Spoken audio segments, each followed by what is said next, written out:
ՀԱԿ-ը հայտարարություն է արել, որ ամսի 28-ին կոչ է անում պատարագի մասնակցել մայրաթոռում։ Քաղաքական հայտարարություն է արվել։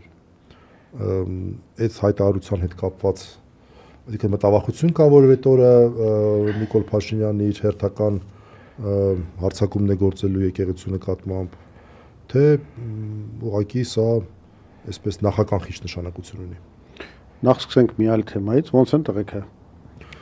Տղեկը լավ են։ Եթե կարելի է համարել, որ բանտում կարելի է լավ լինել, բայց լավ են նաև նրանով, որ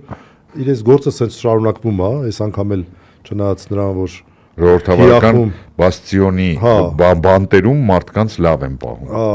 Չնայած թիրախում նաև այս բաներն էին, այս շտացիրներն էին, բաներն էին, բայց այս անգամ էլ հաջողվեց եթերները անխափան պահել, այդքանով լավ են եւ անհամբերությամբ սպասում ենք ամսի 29-ին եւ 30-ին, երբ համապատասխանաբար Նարեկի, հետո Վազգենի վերաքննիչ բողոքների պատասխանները պետք է ստանանք վերաքննիչ դատարանից։ Ես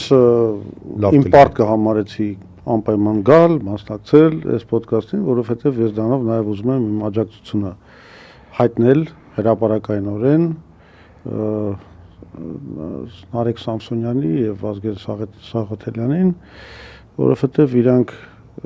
կարող ենք շատ հարցերում իրար հետ եւ անցյալում եւ հիմա չհամաձայնվել կամ համաձայնվել, բայց իրենց խոսելու իրավունքի համար ոնց որ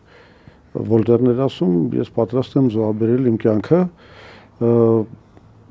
ու դա մեր բոլորի դիրքորոշումը պետք է լինի, որովհետև խոսքի ազատությունը ամենակարևոր արժեքներից մեկն է, որ մենք վաստակել ենք միասին, հələ 88-ից սկսած, պայքարելով եւ չենք պատրաստվում ոչ մեկի եւ չենք պատրաստվում զիջել, իսկ